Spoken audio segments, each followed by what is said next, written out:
प्रारब्ध के सभी दर्शकों को मेरा नमस्कार। मेरा नाम संदीप आर के सिंह और आज हमारे साथ हैं हमारे अग्रज लोग पुष्कर अवस्थी जी और अवनीश बिन शर्मा जी। पुष्कर सर, राम राम, कैसे हैं?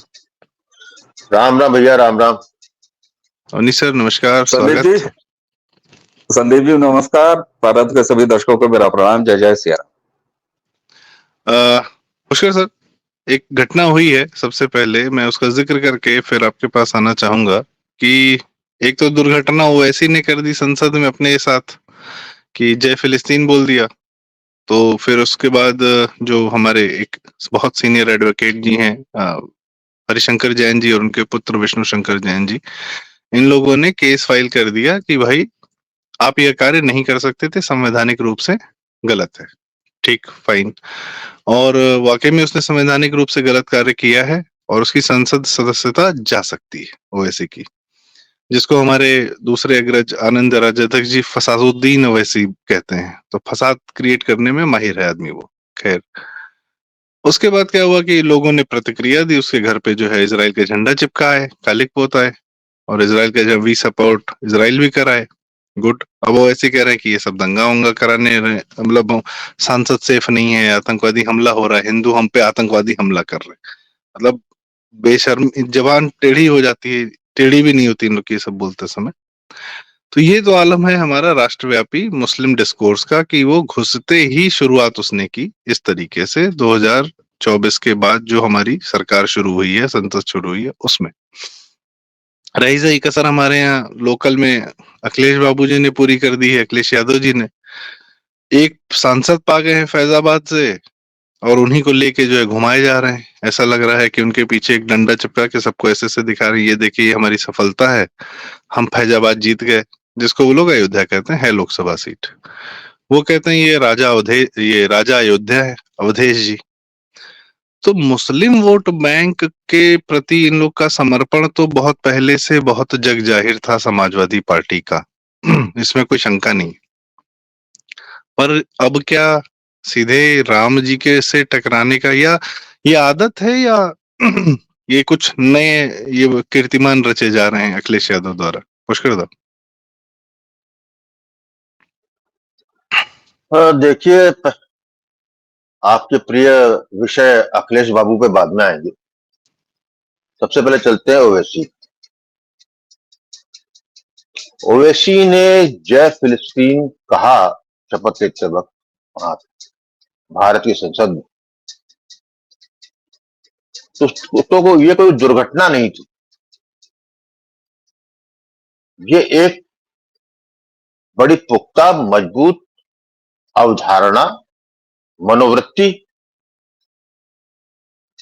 भारत के विपक्ष की, भारत के मुसलमान की। ओवैसी जब जो है भारत की संसद में शपथ लेते हुए जय फिलिस्तीन कहता है, तो वो इस बात की उद्घोषणा करता है कि आप बहुत नालायक, भारत का हिंदू और तथाकथित भारत का हिंदुत्व का जो राजनीतिक चेहरा है वो बहुत नालायक है, या उसने अब तक सत्ता में रहते हुए जिस तरह सत्ता चलाई है उसका कहीं जो है उसकी लाइन और लेंथ कहीं गड़बड़। 10 साल सत्ता रहने के बाद, एक राष्ट्रवादी सरकार की सत्ता रहने के बाद जय फिलिस्तीन उसने पिछली 2 संसद में नहीं किया, संसद भवन, ये तीसरी संसद में किया। ये जो है खुला खेल फरुख्काबादी है, खुला चैलेंज, और उसकी संसदीय नहीं जाएगी, यही बता दूं आपको, औकात नहीं। या ये कह सकते हैं वो खुला चैलेंज कर रहा है, आपकी औकात तो करके दिखा दी। अब उसकी प्रतिक्रिया में जो है कुछ हिंदू चले गए, काली पोता है, वी स्टैंड विद इजराइल का है, और उसको जो है ओवैसी कहता है कि भारत की लोकतंत्र में जो है कुछ एक सांसद जो है सुरक्षित नहीं है। वो सब जो है एक तरीके से अनर्गल प्रलाप है जिसका जमीनी हरकत से कोई मतलब नहीं। 4 लोग गए कर दिए इजराइल से, कोई मतलब। जो काम ओवैसी कराया है भारत के संसद में वो महत्वपूर्ण। और सिर्फ आप उसको क्यों ब्लेम करते हो, ओवैसी को या मुसलमान? बिल्कुल ब्लेम मत कीजिए। आपने जो है टकली उनको इस तरीके से किया है, तो उसमें तो जो आप चाहे 241 सीट ले आए हैं या कितनी सीट आते हैं, उससे कोई अच्छी नहीं है, क्योंकि जब 99 सीट जीतने वाला अपने को विजेता घोषित किए पड़ा हुआ है, 99 सीट भारत की जनता ऐसे आदमी को दे रही है जो घोषित रूप से एंटी हिंदू है। भारत की जनता ने उसको वोट दिया और सिर्फ उसको ईसाई और मुसलमान को वोट नहीं मिला, उस 99 सीट में बहुत बड़ा हिंदू का वर्ग, तो बिल्कुल कोई ऐसी बात नहीं। उसी के साथ अखिलेश अखिलेश फैजाबाद की लोकसभा सीट जीते हुए सांसद को सॉरी राजा राम क्या क्या जो है करते रहे, तो कोई क्यों आश्चर्य हो रहा भाई? वो किसका साथी था? चुनाव किससे साथ लड़ा? उसे 60% मुसलमान का वोट जो पाया है, वो किसकी बैटिंग पे पाया है? वो कांग्रेस और राहुल गांधी की बैटिंग पे पाया है। अब तो सवाल इस बात का है कि कौन बड़ा मुल्ला है जो ज्यादा प्याज खाए। राहुल को से 21 बैठने की लड़ाई है, क्योंकि अखिलेश को मालूम है कि हमको जो 100% जो वोट मिला है मुसलमान का, इसलिए मिला है कि हमने जो है राहुल की बहियां पकड़ ली थी और इसलिए हमने मुसलमान वोट बटने नहीं दिया, और उसके साथ हमको वोट देने वाले यादव जी, ये हमको वोट देने वाले हिंदू तो हैं ही। जब कांग्रेस के पास जो है, जिसने 15 अगस्त स्वतंत्रता के बाद से देश का कबाड़ा कर दिया, 3-3 4-4 पीढ़ियां हिंदुओं की गुजर गई जलालत में, गुलाम बन के रहने, उसके बाद भी उन पीढ़ियों की संतान जो है उसको वोट कर। तो ये लोकतंत्र का खेल है, ये वेस्टमिनिस्टर की प्रणाली है, उसमें करेगा, ये मतलब नहीं। तो फिर इसी के साथ जो है अखिलेश का भी करना बिल्कुल बनता है। और आप तो फिर अब राजा राम पर अटक गए। उन्हीं के सांसद आर के चौधरी कल से चिल्ला रहा है और सपा उसको खुलेआम समर्थन कर रही है, सारा विपक्ष कर रहा है कि संगोल हटाओ वहां से।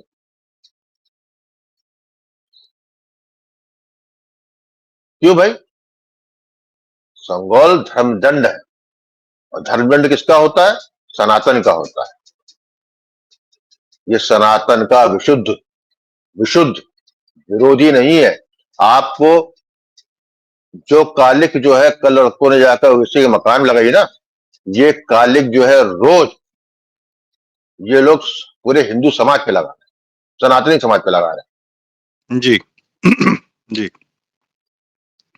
जी पुष्कर। मैं समझता हूं कि जो किया था अखिलेश ने बिल्कुल सही किया है, और भारत का सनातनी और हिंदू जो है डिजर्व करता है। जी अवनीश सर, कई बार आप भी ये कहते हैं कि यह जनता को दोष देना उतना उचित नहीं है, पर उसी जनता की ताकत जब मोदी जी के पीछे थी तो वो अपने कुछ अन्य कर्म कर रहे थे, जिसमें उन्होंने बड़े बड़े फैसले लिए और बहुत सारे रिफॉर्म्स लेके आए और भारत को एक नई दिशा दी।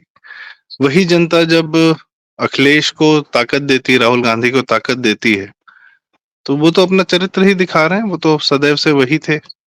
आपका क्या कहना है कि ये लोग अब, जैसे इन्होंने कहा कि ये एक दूसरे से अब रेस में है ज्यादा से ज्यादा मुस्लिम हो जाने के, क्योंकि सेंगोल कोई मुद्दा था नहीं, फिर भी उसको बना लिया है कि हमको सनातन के हर प्रतीक को विरोध करना है, अपमान करना है, न सिर्फ विरोध करना है, अपमान करना है।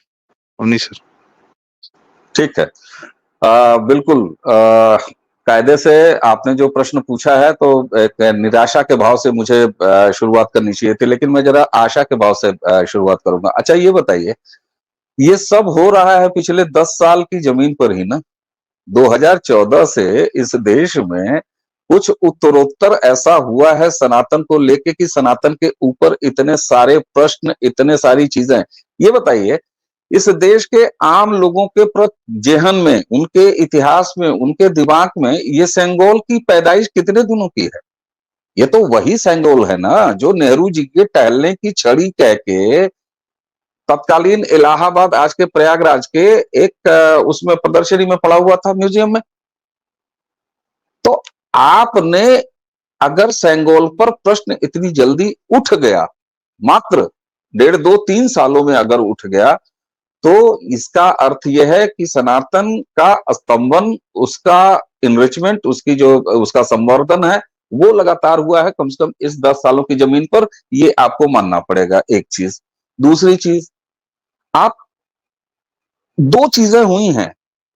संसद के 18वीं लोकसभा के ये शपथ ग्रहण समारोह का सेशन था ना, सबके शपथ होते हैं, आमतौर पर बड़ा कूल जाता है।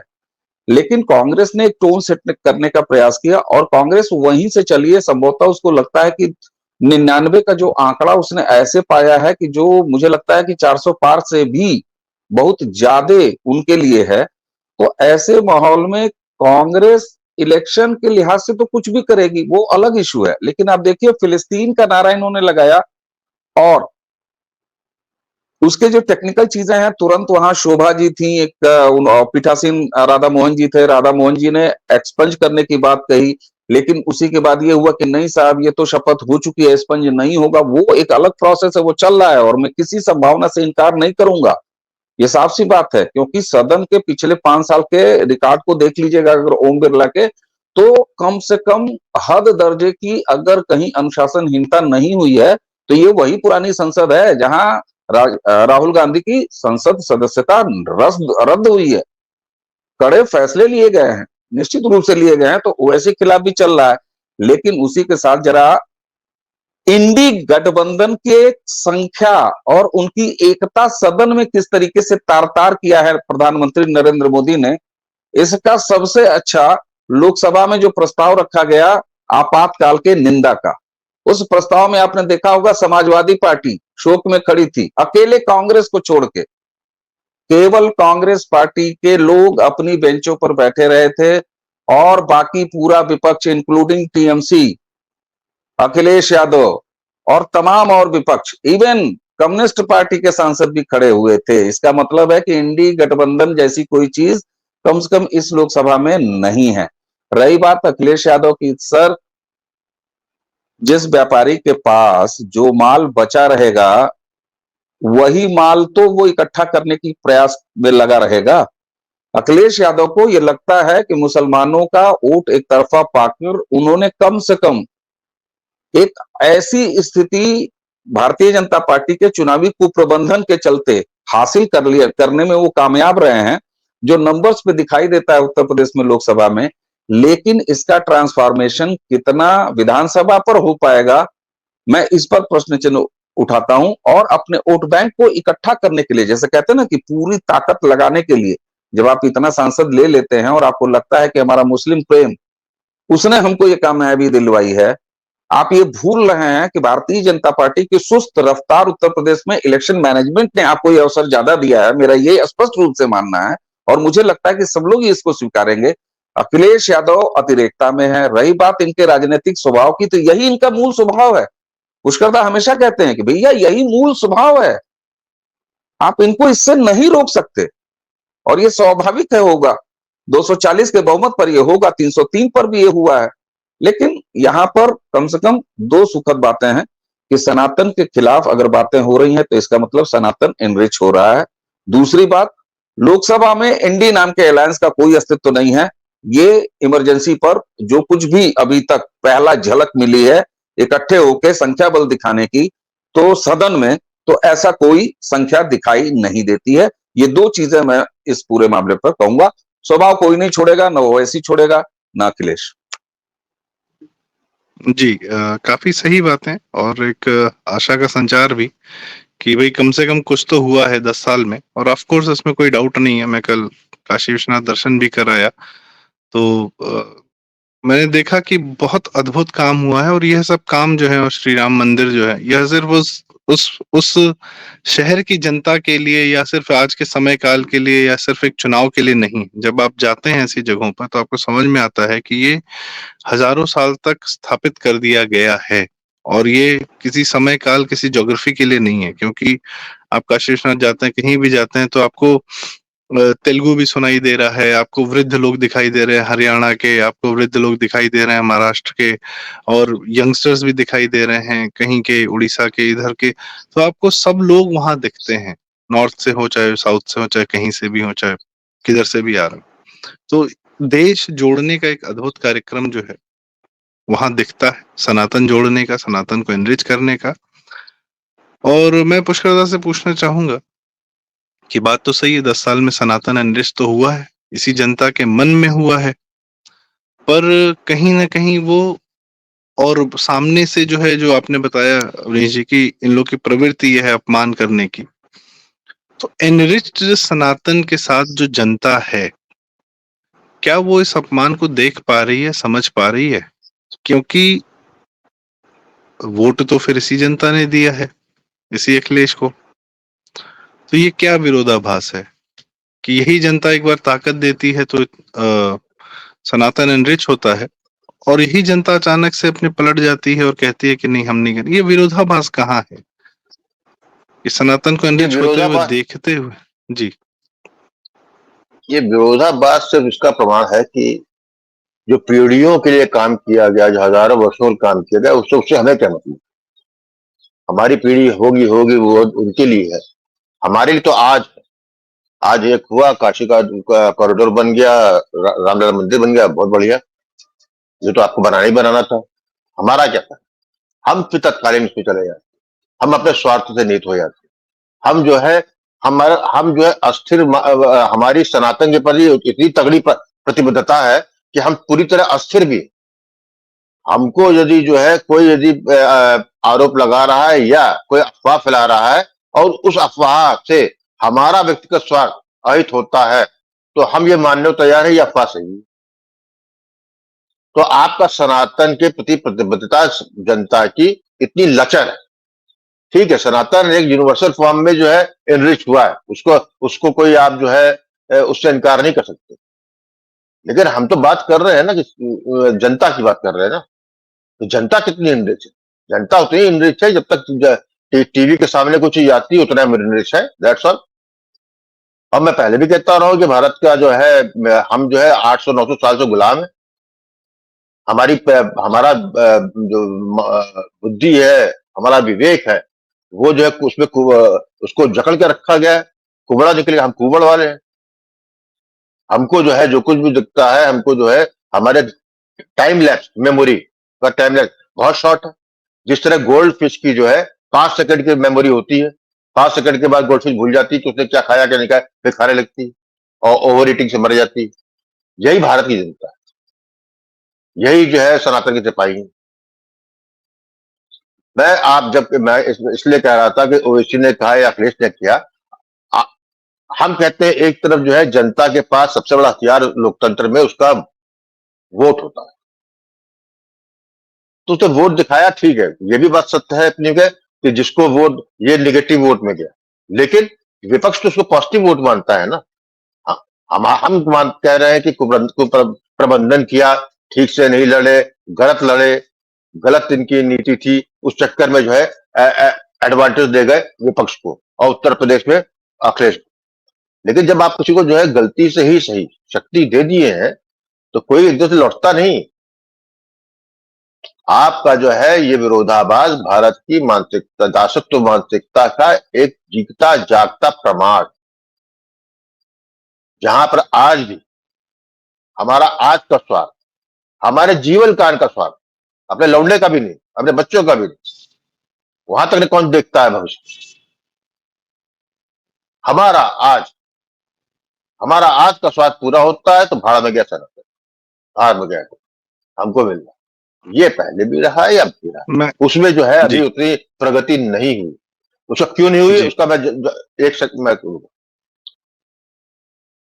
हर चीज, कई काम होते हैं, आप काम करते, बड़े बड़े विशाल काम किए गए हैं सनातन को समृद्ध करने के लिए। सनातन को जो है सबसे पहले तो टैग ये है कि हिंदू होने पर गर्व होना, सनातनी प्रतीकों को लेके जो है स्वाभिमान जगना और उसको धारण करना। ये एक वर्ग में आया है, लेकिन उस वर्ग में आया है जो पहले से राष्ट्रवादी था, जो आपका विरोधी नहीं था, वो पहले से राष्ट्रवादी था, हिंदूवाद था, उसने ये किया। पहले डरा भुचका रहता था, अब आगे बढ़ा हुआ है, कर रहा है। लेकिन उसी के साथ आपको जो है जब आप सनातन पे प्रहार करने वाला का स्तर सड़क छाप है, तो सड़क छाप प्रहारों को सड़क पे ही निपटाया। आप जो है मर्यादा में बंध के अपनी लक्ष्मण रेखा खींच के सनातन का बहुत बड़ा 1000 साल तक के सनातन का जरूर कर सकते हैं, लेकिन वो प्रोसेस बहुत ज्यादा जटिल होता है। और जनता जो है ना, दो ही तरीके से जगती है संदीप। या तो जनता को जैसे योगेश यादव ने कहा था कि कॉलर पकड़ के झचकोड़ दो, कि कम से कम उसका जो है स्वाभिमान जगे, तब होता है, या उसको काट दो। तो जब तक जो है आपके मानसिकता सनातन के योद्धाओं की या सनातन समर्थकों की ये मादा जो है नहीं अपने पैदा करेंगे कि इसके आगे भी जाना है।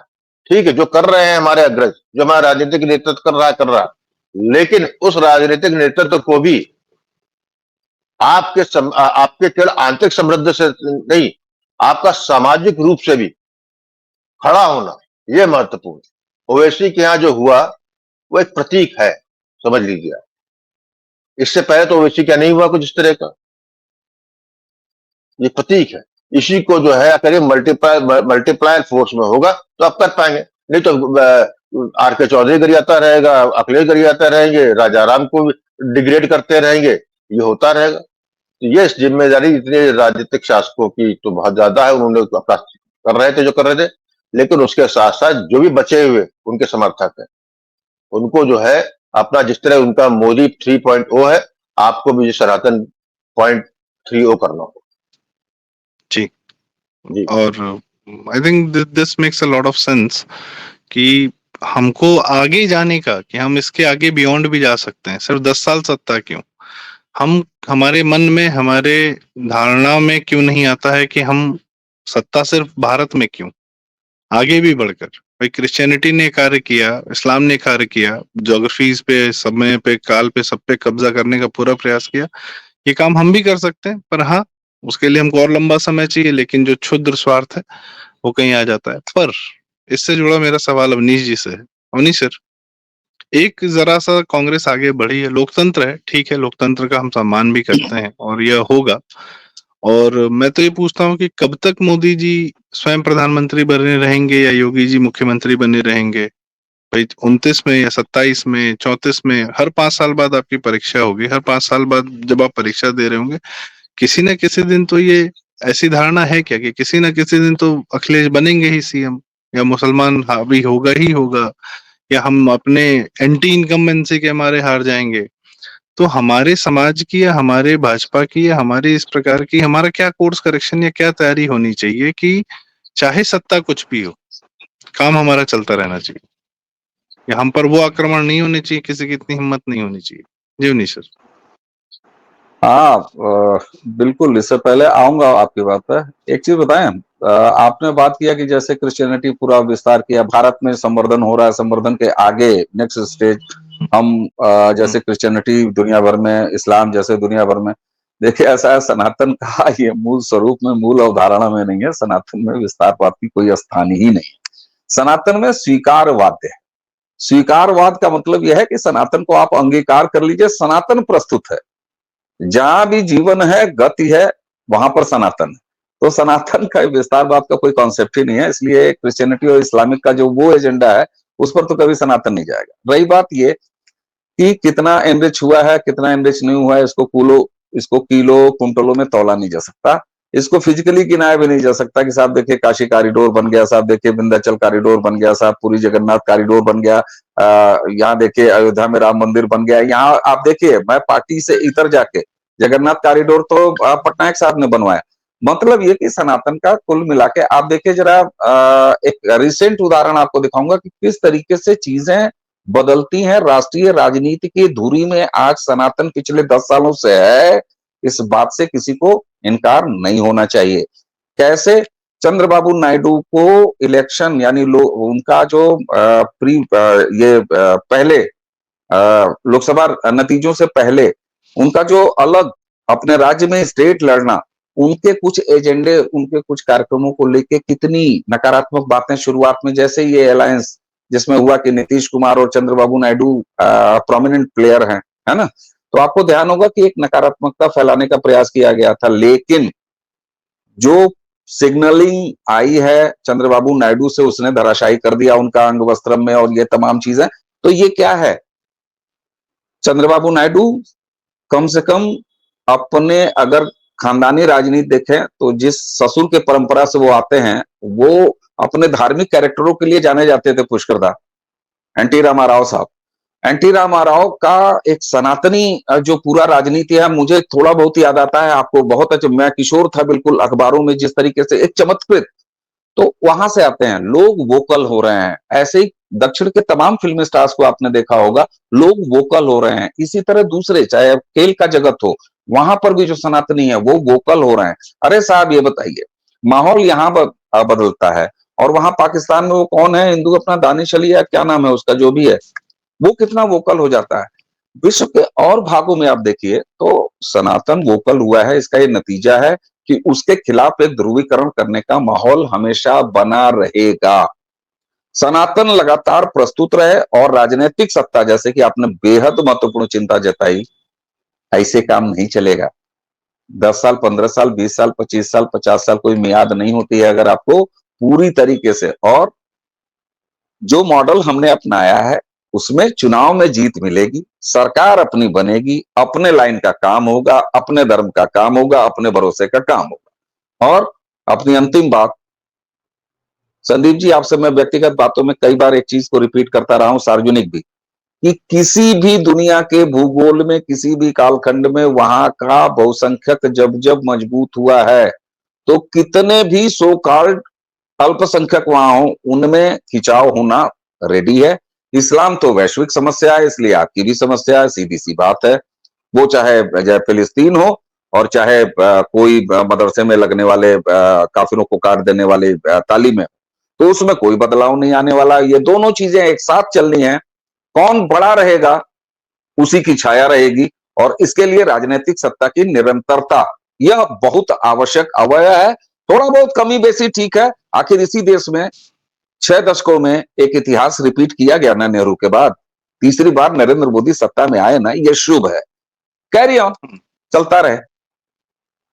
चलिए, ये इसी उम्मीद के साथ कि 2027 में एक रिकॉर्ड और बने कि जो उत्तर प्रदेश में कभी रिपीट न किया गया हो, कि एक ही मुख्यमंत्री 3 बार चुनाव लड़कर वापस आए। और इसके साथ आज मैं, यदि आप लोग का कोई क्लोजिंग कमेंट हो, कोई बात कहना चाहते हो तो कहें, या मेरे ख्याल से आज जो है इसको बार बार बात करने की आवश्यकता है कि हमारी शत्रुबोध तो जगे, ये कि सबसे महत्वपूर्ण है। और क्लैरिटी रहे बिल्कुल बिल्कुल कि बिल्कुल जरा सी ताकत बिल्कुल अगर अखिलेश पाता है तो वो सिर्फ और सिर्फ हिंदुओं का अपमान करने के लिए। अभी सत्ता में नहीं आया है, लेकिन आते ही जो थोड़ा बहुत कर रहा है वो हिंदुओं का विशुद्ध रूप से सामने सामने अपमान कर रहा है, और अपने सांसदों से करवा रहा है, और चुनाव प्रक्रिया के दौरान भी कर रहा था। और ये उसकी आदत पुरानी है। उसको पता है मुस्लिम वोट बैंक ही उसके जीवन का आधार है, और वो यही समझ रहा है, वही जान रहा है। और उसको अगर कोई हिंदू अपने, जिस अखिलेश को यह पूर्ण रूप से पता है कि मुसलमान वोट बैंक उसके जीवन का आधार है, उस अखिलेश को कोई हिंदू अगर अपना जीवन का आधार बनाता है तो भैया उसका भगवान ही भला करें। जो ये पुष्करदा कह रहे थे कि आज का स्वार्थ, नहीं, सिर्फ आज का। वो पोटेंशियल मुसलमान है, हाँ, वो होने वाले वो हिंदू मुसलमान है, है ये कि तो जब उसमें वक्त कोई ऐसा शंका आएगा तो सबसे पहले धर्म परिवर्तन करेगा, नहीं जी। खतरा तो पैदा अखिलेश के साथ ही, हाँ, तो इसमें कोई शंका नहीं है कि समाजवादी पार्टी सिर्फ 2 लोग के समर्थन से चलती है, एक आज के मुसलमान और एक होने वाले मुसलमान। तो इसके साथ आज की चर्चा का हम यही समापन करते हैं। बहुत बहुत धन्यवाद दोनों अग्रजों को, और जनता से रिक्वेस्ट, कृपया अगर आपको ये वीडियो पसंद आया हो तो वीडियो लाइक करें, शेयर करें, चैनल जरूर सब्सक्राइब करें। बहुत बहुत धन्यवाद। नमस्कार। नमस्कार।